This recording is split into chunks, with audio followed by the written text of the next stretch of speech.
There's like this like, about. Nowadays, it's like, Google's my best friend. Holy wowzers. I don't even know. I'm like, okay, I think they pooped. Sorry, Makoa. I hope he doesn't care. Like, I used to be like, oh, I need this, but now I don't even need much. Like, oh gosh, I'm like such a bad mom. I don't even know why we used it, to be honest. Okay, wow.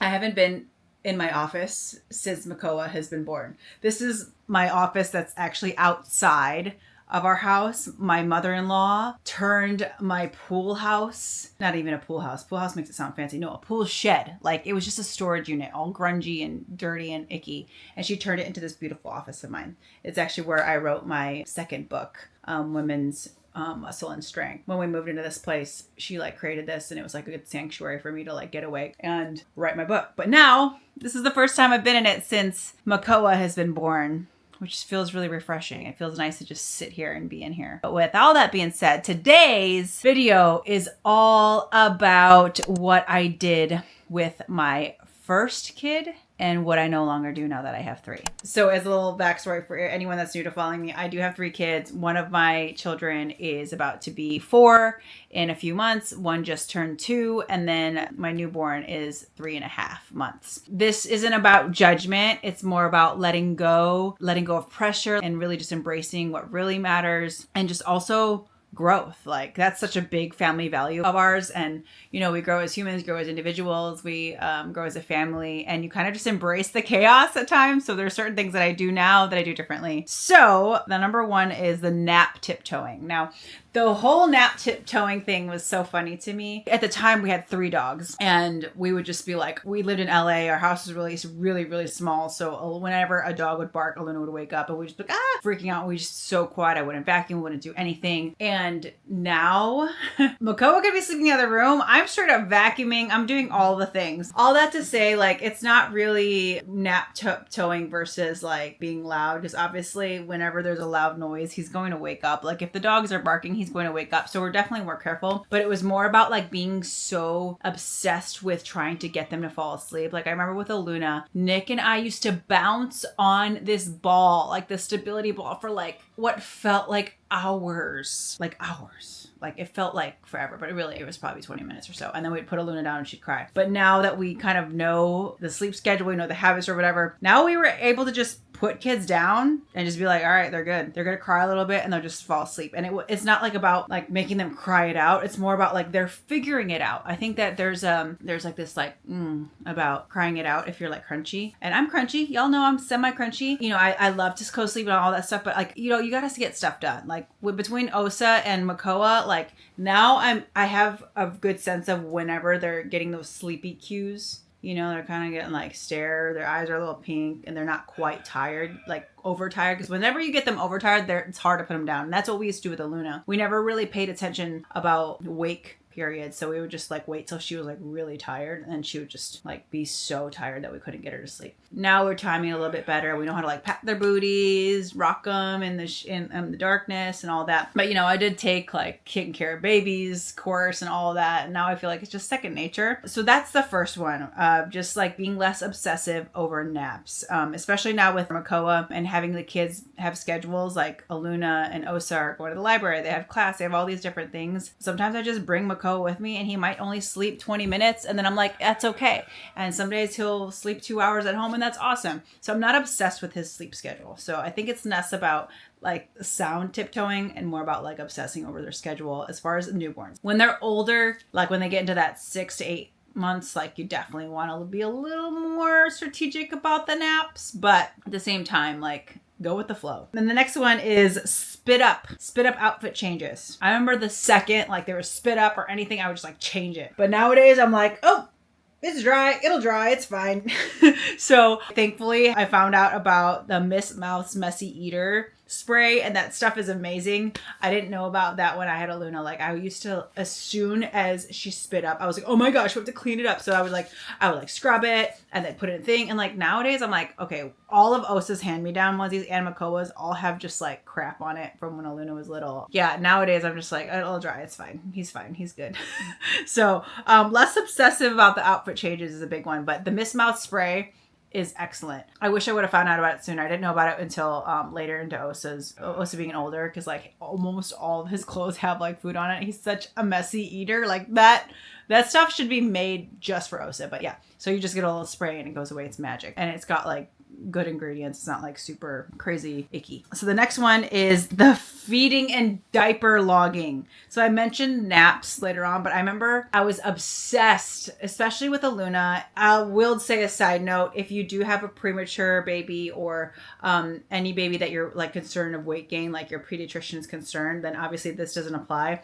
But with Aluna, she was in the NICU for a few days. So she was getting formula bottles in the beginning. And then I really was passionate about wanting to nurse. So then I ended up exclusively pumping for a few weeks. And I have a video all about breastfeeding that people asked me questions about on Instagram, and then I answered them all here. My breastfeeding journey was so intense over those first few months that I was like not sure if I was making enough milk. So I would pump and feed, but I like made our babysitter log exactly to the minute of what time she fed her. Okay, 6:05, she ate 6 ounces, and like we really wanted to know. So I logged all of the feeding and I logged all the diaper changes.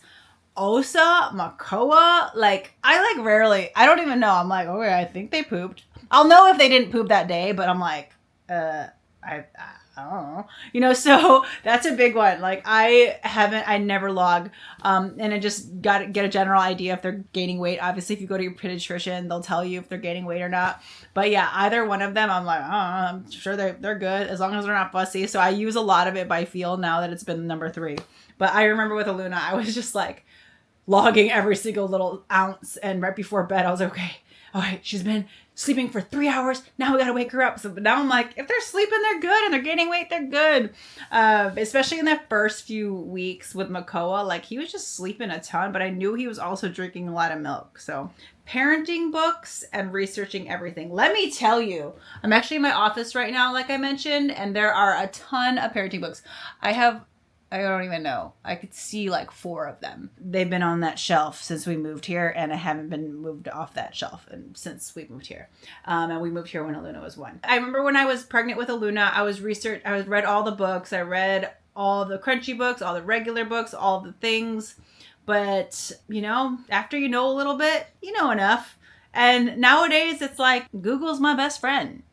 I probably Google the same things that I did back whenever Aluna was there. It's so funny. Like, I'm like, well, how long is the wake period for a 3-month-old? Like, I still Google that stuff and it's fine. I feel like I'm just, just figuring it out. I do appreciate science-based research. Like, I love, gosh, what's her name? She has a book called Crib Sheet. Emily Oster. She has 2 really great books. She's one of my favorite authors for children's or moms and children's stuff. So I'll link that here too, because I love her books. If you are someone that kind of really wants to dive in. But again, I will say, nowadays I read more about parenting, because now that I've got the newborn thing down, I'm more interested in how to parent a toddler, siblings, etc. So I've loved Dr. Becky Kennedy. I've read Sibling Rivalry. Number 5 is the diaper bag packing. Holy wowzers. That bag weighed so much whenever I had Aluna. Like, I don't even know what was in there. Truthfully, babies don't need a ton. Like nowadays when I go just me and Makoa, I have a changing pad, maybe 1 or 2 diapers, usually just 1 if I'm only gonna be gone for a little bit, and wipes. Maybe a little rag for spit up. But in my car, I have like backup stuff like clothes and whatnot, but sometimes I forget it. But yeah, nowadays I'm like, whatever, we'll figure it out. But before, I used to have so much stuff in there. Like I used to be like, oh, I need this,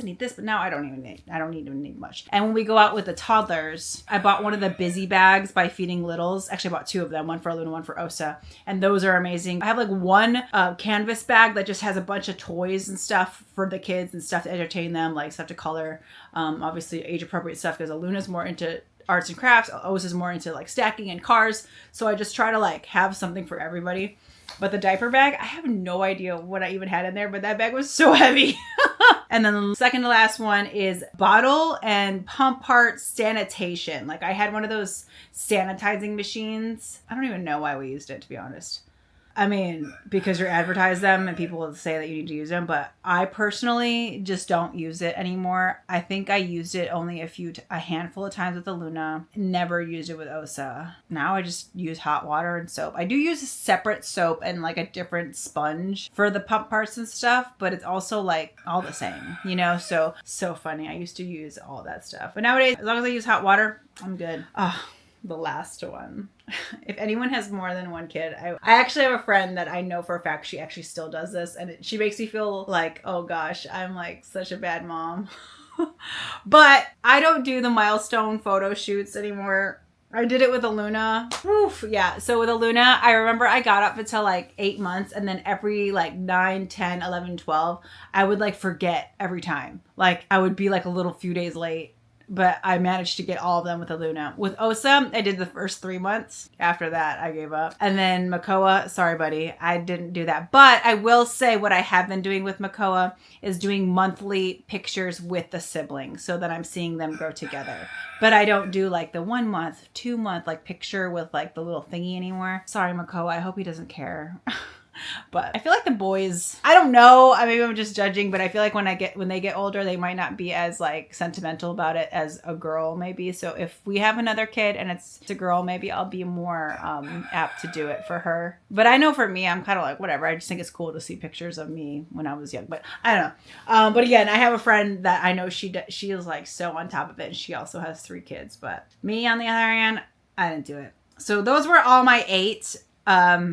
I'm sure there are so many other things, but I did want to share a few things that I still do with my babies. Some sentimental things and more like fundamental, like growth kind of stuff. The first thing is screen time. My whole philosophy on screen time and for like our family is that the more exposed they are to the screen is less time they can be learning doing other things, like exploring outside or doing whatever. But I understand for a lot of parents, it's the only way to get your kid to like just be focused on something. For our family and our kids, if they, at least Aluna, I don't know, this is still too young, but when Aluna gets off the screen, it's like worse than having to entertain her for the X amount of time, like because she's so upset about getting taken off of the screen. So instead, we just choose to like quote unquote bear through like her not like watching a screen because the pain of having to pull her off the screen is too much. We just say, hey, you know what? We're just going to have them play outside and do more things like that and just crafts, this and that. Also,